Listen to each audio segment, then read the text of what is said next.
people in the first world, in developed countries, we typically don't die of infectious diseases. Often elderly people or people are, mostly elderly people might die of the flu or pneumonia. It's some, tens of thousands of deaths a year, and very sad, but these are the elderly.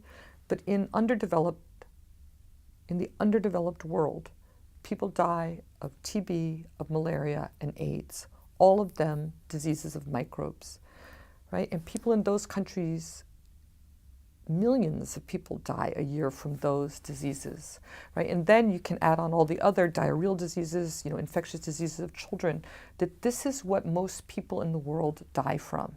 And so I think this is one of the world's biggest problems. And I think that there's a disconnect because people in developed countries think the worst diseases are cancer and heart disease. But people that live in the rest of this world never live long enough to get those diseases, cancer or heart disease, because they die of infectious diseases. And so the world has run out of antibiotics and treatments for these. And I believe that that's because when antibiotics happened, right, in an industrial scale after the World War II, right around World War II, that it was one of the greatest public health things that ever happened for humanity.